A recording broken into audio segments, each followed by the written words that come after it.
Bharatiya Janata party विगत विधानसभा चुनाव के पहले से ही संथाल परगना को मणिपुर बनाना चाहता है। क्यों हथियार लेके उन जगहों पे घुमा जा रहा है? क्या वर्तमान मुख्यमंत्री की हत्या करना है? क्या राज्य के मंत्रीगण जो वहां जाते हैं उनकी हत्या करना है? उसके निर्देशक राज्य के पूर्व मुख्यमंत्री श्री चंपई सोरेन जी और उसके कुछ प्यारे जो कैरेक्टर्स होते हैं, जिसमें मंडल मुर्मू भी है, उन लोगों के अंदर में बौखलाहट है और उनके पास में आता है उनको समाज में कैसे दंगा फैलाया जाए, चाहे हिंदू मुसलमान का दंगा हो, आदिवासी के बीच का दंगा हो। लेकिन भाजपा को हम बहुत चेता के कहना चाहते हैं, हम झारखंड को मणिपुर नहीं होने देंगे। झारखंड को मणिपुर बनाने वाले मंसूबे फंड उठाने से पहले कुचल दिए जाएंगे बहुत तगड़े हाथों से। जोहार साथियों, आप सब देखें कि पिछले 30 जून को भोगनाडी में जो घटना घटी और कल तत्पश्चात पुलिस ने कुछ तथ्यों का उद्भेदन किया। ये एक बहुत सोची समझी एक रणनीति के तहत इस पूरे कांड को अंजाम दिया गया। भारतीय जनता पार्टी विगत विधानसभा चुनाव के पहले से ही संथाल परगना को मणिपुर बनाना चाहता है। मणिपुर में जिस प्रकार का प्रयोग भारतीय जनता पार्टी ने किया, 2 साल से मणिपुर में जो अशांति व्याप्त, उसी मॉडल को संथाल परगना में लागू करने का एक पूरा ब्लूप्रिंट बनाया गया। उसमें मोहरे सेट किए गए, पटकथा दीनदयाल मार्ग से निकला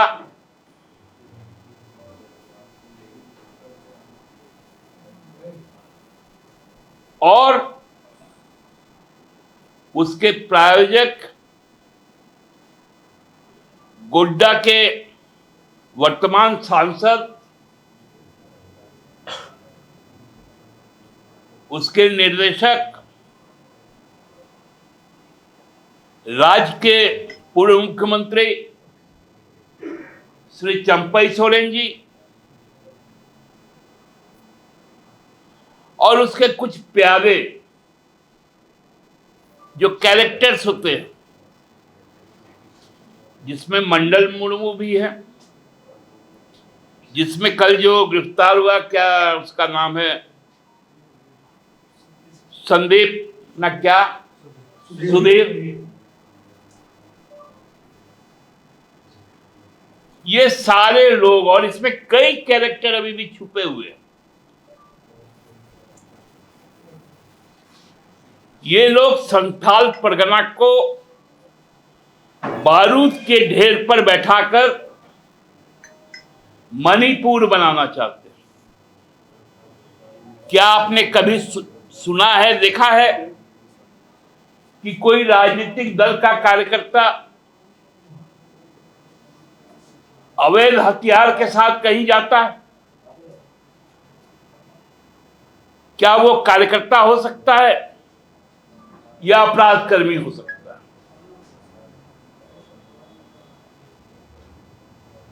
जो हथियार असलाह पकड़ाया है वो तो मात्र एक टोकन हमको लगता है। पूरे संथाल परगना को बारूद के ढेर पर बैठाया जा रहा है।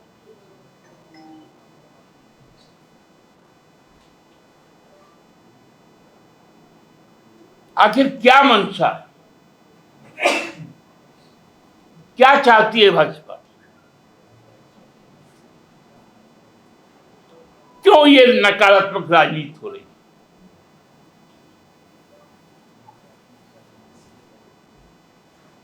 क्यों हथियार लेके उन जगहों पे घुमा जा रहा है? क्या वर्तमान मुख्यमंत्री की हत्या करना है? क्या राज्य के मंत्रीगण जो वहां जाते हैं उनकी हत्या करना है? यह गंभीर मामला है। यह साधारण घटना नहीं, क्योंकि भोगनाडीह में जो हूल दिवस का जो कार्यक्रम होता है वो राजकीय समारोह। सिद्धू कानू, चांद भैरव, फूलो झानो, ये पूरे राष्ट्र के साथ साथ इस राज्य का धरोहर, इसलिए राजकीय समारोह होता है। राजकीय समारोह जहां होता है वहां राजनीतिक दल का कार्यक्रम नहीं होता है। आपने कभी देखा मोराबादी मैदान में 26 जनवरी, 15 अगस्त, 2 अक्टूबर किसी राजनीतिक दल ने कभी वहां पर कोई पंडाल बनाया, कोई झंडोत्तोलन किया? क्योंकि एक मर्यादा होता है। जब हर तरफ से भाजपा अब परास्त हो रही है, राष्ट्रीय स्तर पर, अंतर्राष्ट्रीय स्तर पर, उसकी नीतियां जिस प्रकार से समाज को खा रही है,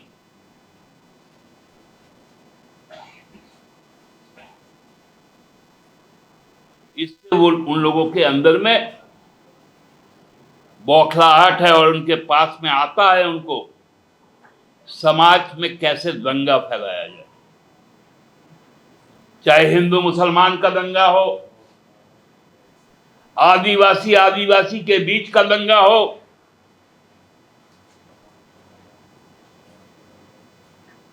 या पिछड़ा अगड़ा के नाम पर दंगा हो, ये दंगाई लोग, ये आपराधिक चरित्र के लोग का वहां पर जमावड़ा है। मैं तो चाहूंगा राज्य सरकार इस पर बहुत कड़ी जांच का गठन करे और एक एक तार का विवेचना करे कि कौन सा तार किस जगह जुड़ा हुआ है और वो फिट तार कहां तक जाता है। ये साधारण घटना नहीं थी, लेकिन भाजपा को हम बहुत चेता के कहना चाहते हैं, हम झारखंड को मणिपुर नहीं होने देंगे।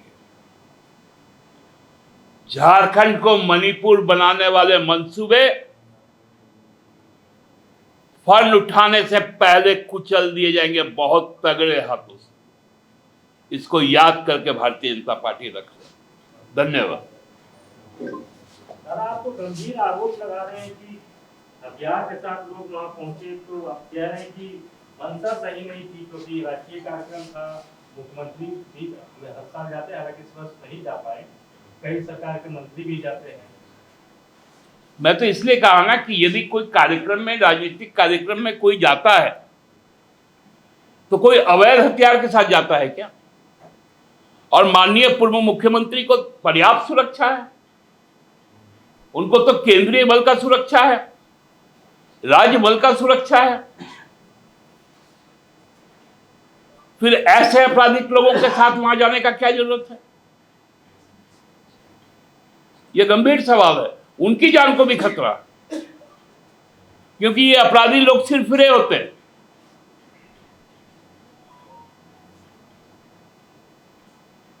भाजपा कह रही है कि ये सरकार अंग्रेजों से भी ज्यादा क्रूर हो गई है। देखिए, भारतीय जनता पार्टी के पास कुछ बोलने का बच गया है क्या?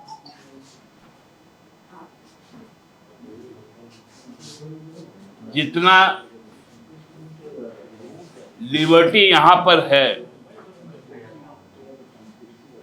उतना कहीं और भारतीय जनता पार्टी शासित राज्यों में है क्या? मैं तो 30 जून को बंगाल गया था, हूल दिवस में। बंगाल सरकार ने कार्यक्रम करने के लिए मैदान की इजाजत नहीं दी। मैं और सरकार के मंत्री दीपक बिरुआ जी अपने कार्यालय के सामने जो हमारा प्रांगण है उसमें करने को हम लोग मजबूर हुए। आने वाले चंद्रकोना रोड की ओर आने वाले सभी रास्तों को पुलिस से बैरिकेडिंग कर दिया गया। वो तो प्रोटोकॉल था कि मंत्री जी को जाने दिया गया और साथ साथ हम भी चल गए। ये तो हालत है।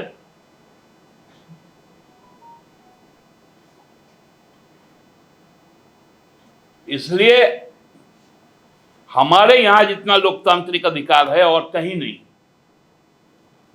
दादाजी, कॉन्स्पिरेसी की बात सामने आ रही है, जिन नेताओं के नाम सामने आ रहे हैं, क्या उन पर भी प्राथमिकी दर्ज कराई जाएगी? अब देखिए, ये तो पुलिस विवेचना का मामला है, उस पर मैं तो नहीं बोल सकता हूं, लेकिन मैं इतना जरूर कहूंगा कि जांच गहनता से होनी चाहिए और एक एक रहस्य का उद्भेदन होना चाहिए। बीजेपी की तबीयत गुरु जी की तबीयत पहले से थोड़ी बेहतर की स्थिति में है।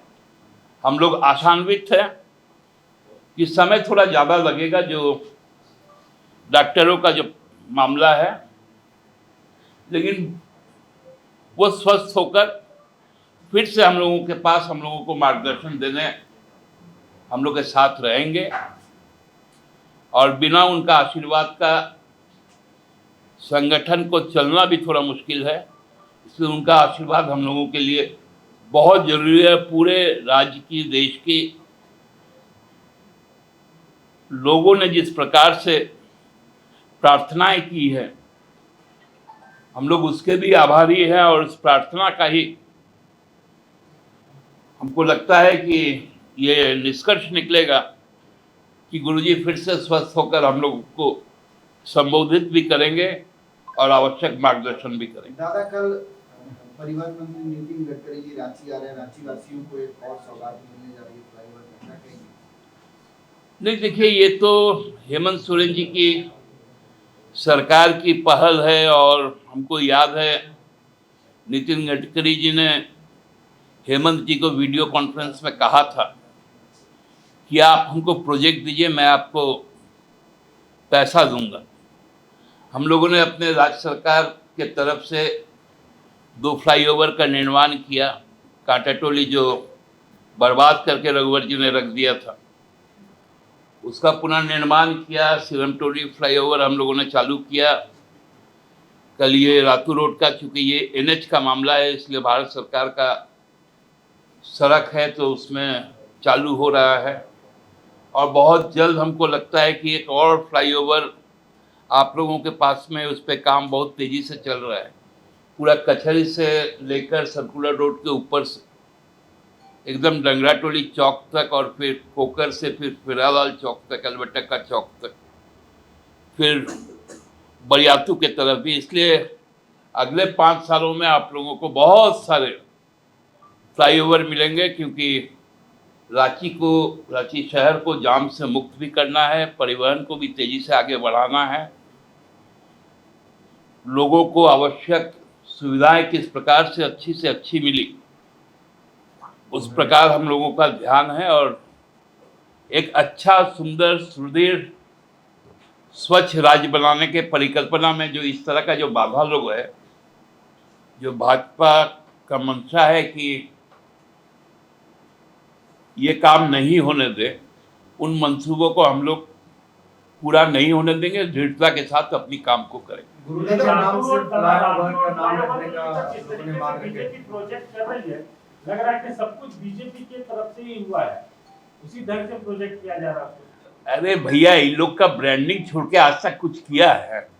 इतना बड़ा तो प्रधानमंत्री का सीना चौड़ा करके ये कर दिए, वो कर दिए, इतना देश घूम लिए। पाकिस्तान कैसे बन गया सुरक्षा परिषद का, इस पे बोले ना। सबसे ज्यादा विदेश कौन घूमे आज तक के प्रधानमंत्रियों में? गली कूचा मोहल्ला तक नहीं छोड़ रहे, और सुरक्षा परिषद का अध्यक्ष बन जा रहा पाकिस्तान, जिसको आंख दिखाते हैं हम लोग। ये ब्रांडिंग वाला आदमी लोग से काहे हम लोग का बात करवाते हैं? खत्म आदमी है ये लोग। गोल, जहां 27 वर्षों के सफर में 17,000 से भी अधिक छात्रों ने डॉक्टर एवं इंजीनियर बनकर भरे सफलता की ऊंची उड़ान, जहां साधारण छात्र भी झारखंड टॉपर्स बनकर बना रहे इतिहास। दूरदर्शी शिक्षाविद श्री विपिन सिंह के मार्गदर्शन में मेडिकल एवं इंजीनियरिंग के लाखों छात्रों के लिए आशा की किरण के रूप में गोल, नेशंस लीडिंग इंस्टीट्यूट। बायोम सिर्फ मेडिकल प्रिपरेशन का संस्थान। बायोम से लगातार दूसरी बार नीट यूजी में 700 मार्क्स पार। 10th पास स्टूडेंट्स के लिए फाउंडेशन कोर्स, 11th पास स्टूडेंट्स के लिए फ्रेशर कोर्स और 12th पास स्टूडेंट्स के लिए टारगेट कोर्स 17 अप्रैल से शुरू हो रहे हैं। कॉल 7360066190 और विजिट बायोम, circular road near women's college and Hinoo, Ranchi. thefollowup.in. Like, share, and subscribe. www.thefollowup.in